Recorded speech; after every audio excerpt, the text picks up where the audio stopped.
Starlight Keep HFY presents Why Aren't They Dead Yet? Chapter 4 The Lava Chase. The trio barely had time to catch their breath before the ground gave another violent shudder. A low, guttural boom echoed from somewhere deep beneath their feet. Kael sat bolt upright, his tendrils flaring in panic. The planet is collapsing. Zarkon's golden eyes narrowed as he scanned the terrain. The fissure is spreading. We need to... The ground split. The crack erupted just meters behind them, fissuring outward like a giant's jagged grin.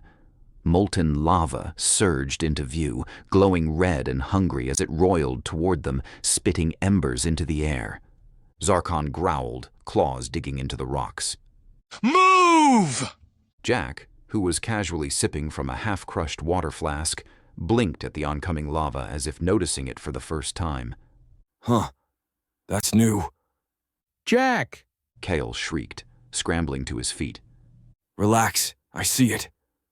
Jack shoved the flask into his pack and broke into a sprint, his boots hammering against the uneven stone. Run like you mean it. Behind him, Kael shrieked unintelligible Lumeran curses, while Zarkon rumbled something about humans being gravity-loving lunatics as he bolted after them.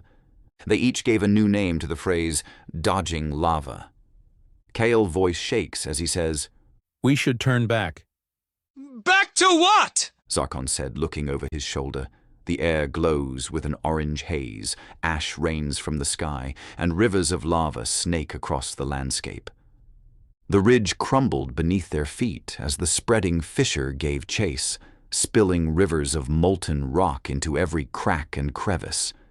Each step sent chunks of stone tumbling into the fiery abyss below. Jack, of course, was thriving. He leapt over gaps in the ridge with ease, a wild grin splitting his face. Come on, guys. This is cardio and sightseeing. Kael's voice was a high-pitched screech as he stumbled over a loose rock. Cardio? This is planetary murder. Zarkon's booming voice thundered behind them.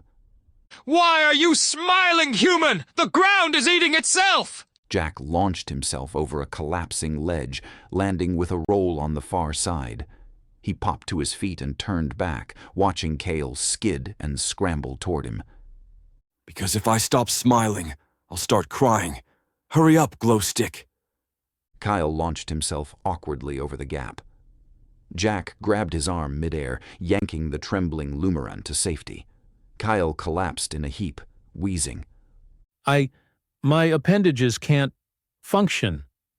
You're doing great. Jack patted him on the back and turned to the next hazard. The ridge ahead had transformed into a chaotic minefield.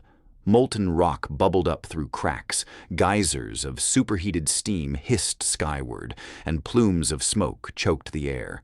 Jack grinned, undeterred. Well, that's dramatic. All right, we zigzag through it. Follow my lead. Kael wailed. There's no through. It's all fire. Jack ignored him and took off at a run, weaving between steam vents like a man out for a Sunday jog.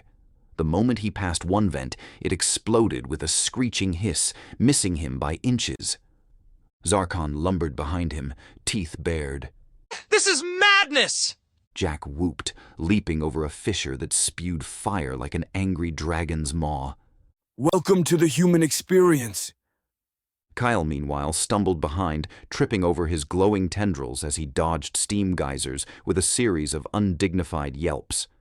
At one point, a burst of hot steam sent him careening sideways into Zarkon, who grunted and shoved him upright again. Kael wailed, We're going to die. We're going to die. Zarkon snapped. Then die with dignity, Lumeran!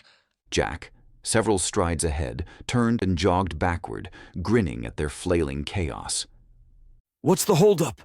This is great for your core strength. Another fissure erupted, forcing Jack to leap sideways. He landed just in time for a geyser of ash to burst up in front of him, momentarily swallowing him in smoke. Kael screamed. He's dead.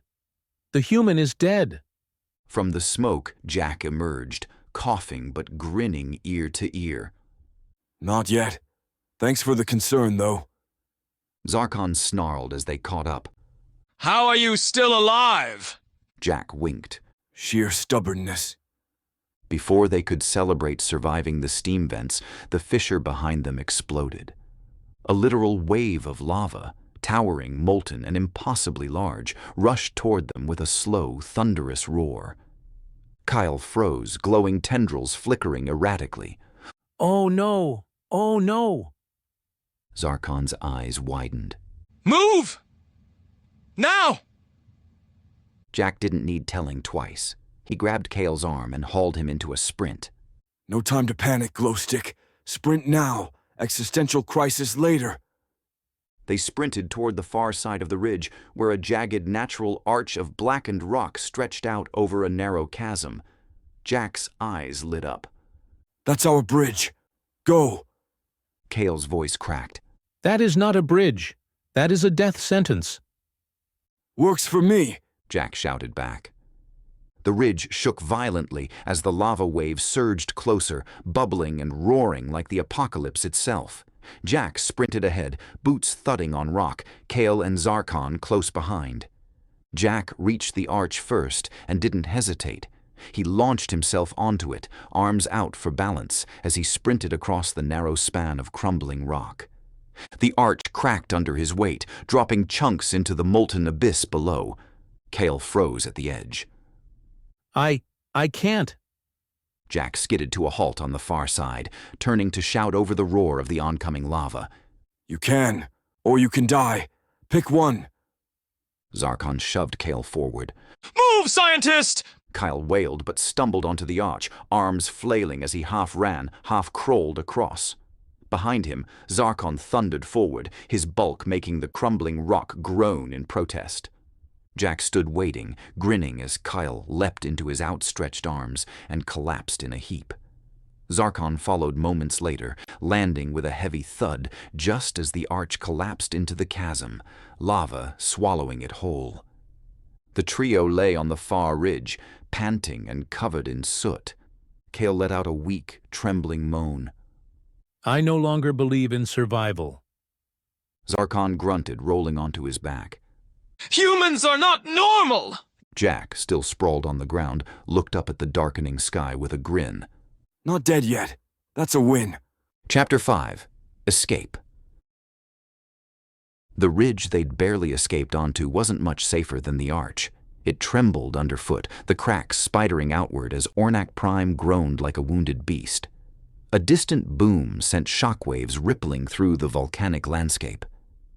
Jack pushed himself up and wiped soot off his cracked visor. All right, team.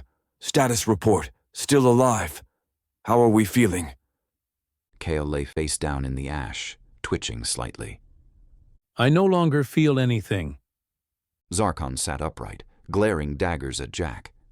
If this is what humans call a mission, I request to never hear the word again. The ground shook again, stronger this time. A new fissure split open right behind them, spitting magma like a fountain. Jack's grin faltered. On your feet. The planet's still mad. Zarkon growled but obeyed, dragging Kael to his feet like a sack of potatoes. Kael's tendrils hung limp, their glow flickering weakly. I was not built for this. He mumbled, glassy-eyed. You're doing great, Jack said, dusting Kael off like he'd just finished a casual hike. Think of all the personal growth. Zarkon shot him a look. You speak of growth while the ground explodes beneath us? Jack pointed ahead. Speaking of explosions, let's move before we're part of one.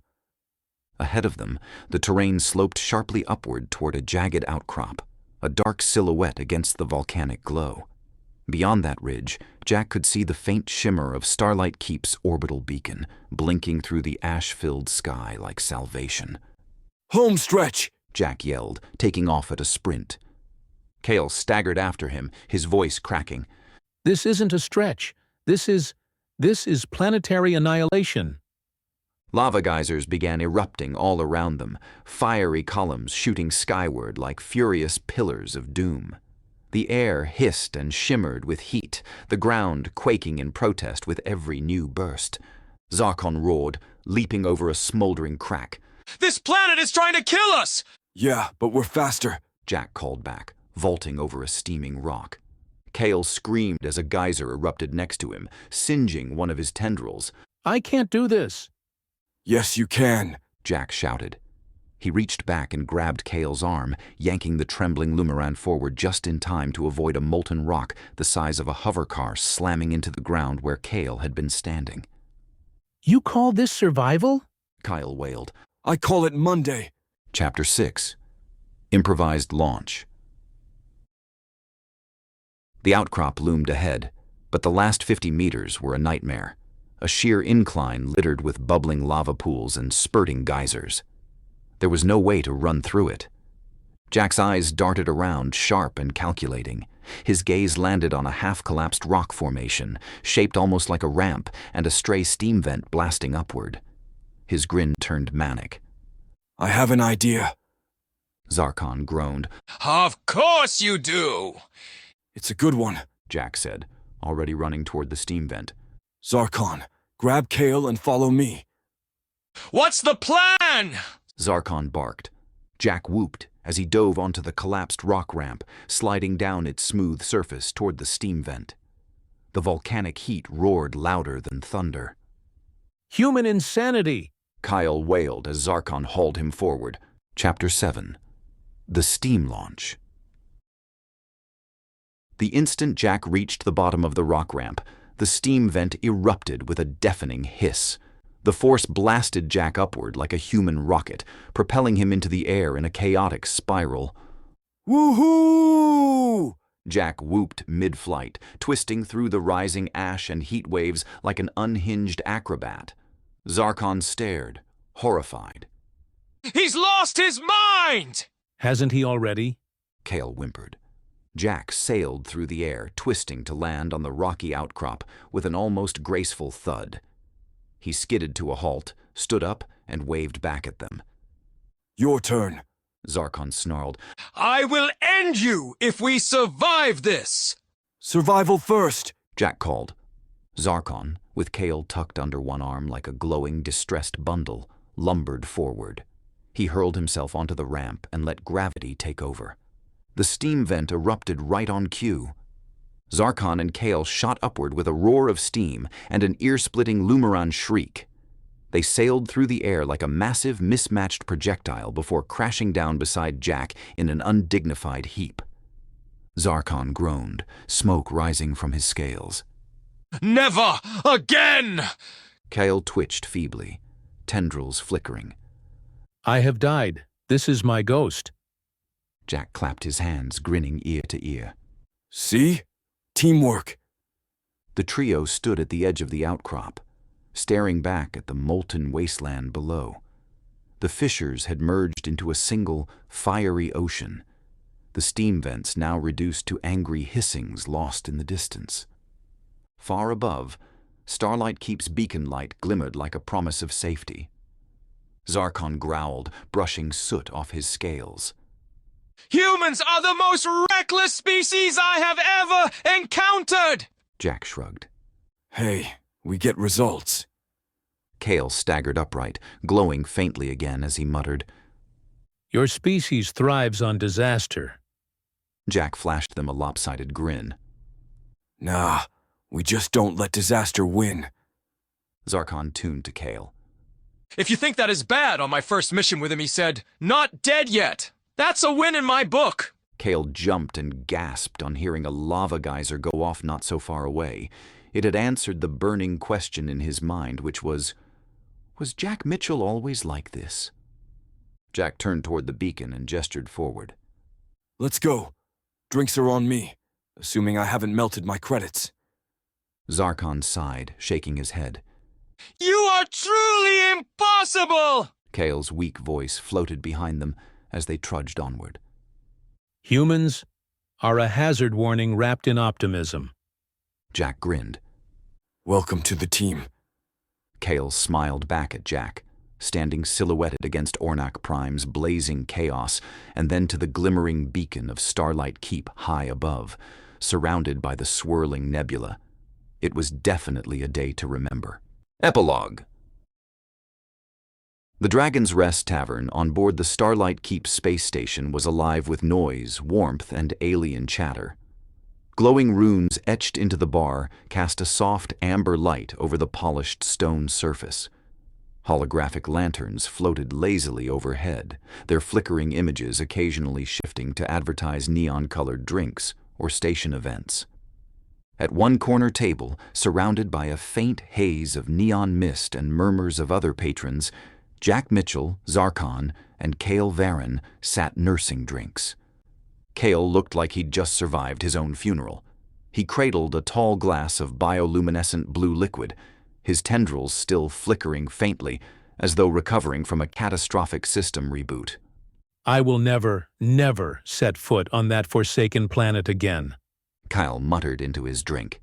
If I see another fissure, I may simply dissolve. Zarkon, sitting beside him, snorted and tipped back a heavy tankard of something thick and bubbling. To think my ancestors survived wars only for me to endure that! He shot Jack a pointed look. Because of him? Jack raised his own drink, a dark amber concoction that glowed faintly as he swirled it. You're welcome. That wasn't gratitude. Zarkon rumbled. Close enough, Jack replied cheerfully. He leaned back in his chair, boots kicked up onto the edge of the table, as though nothing out of the ordinary had occurred. Besides, we got the readings, didn't we? Council of Elders will be thrilled. Everyone wins. Zarkon's eyes narrowed. You call almost perishing winning! Hey, Jack said, taking a sip. Alive is alive. That's victory where I come from. Kael stared at him, glowing drink halfway to his mouth. Humans do not fear death. I am convinced of it. Jack tilted his glass, giving them both a look of mock offense. Fear it? Nah, we just don't let it ruin a good day. Zarkon growled something in his native tongue that sounded suspiciously like an insult. Before anyone could reply, the tavern door hissed open, drawing a gust of cold station air that ruffled Jack's sleeves. A Talari delegate stepped inside, cloaked and imposing, their footsteps a sharp metallic clink on the stone floor. Jack's gaze flicked toward the figure, narrowing slightly as he leaned in toward Zarkon and Kael. You see that guy?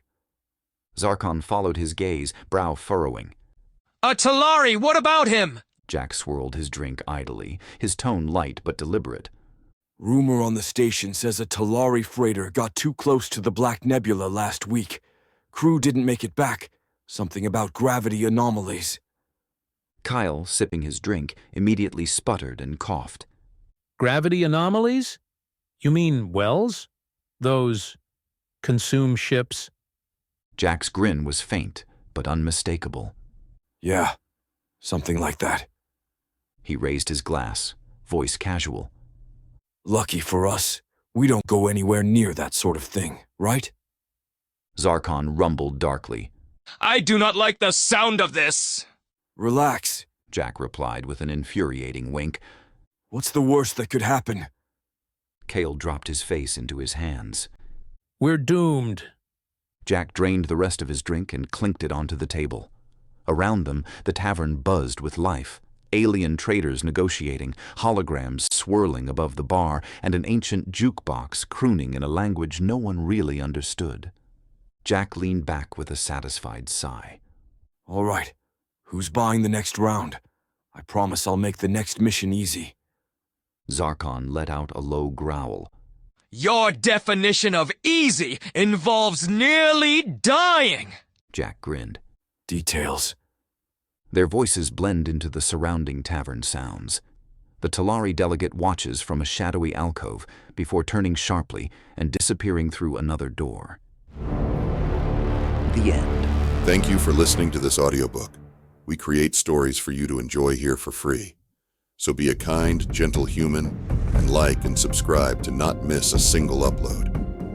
Please consider joining the channel for exclusive content, and we hope you join us again in the next audiobook.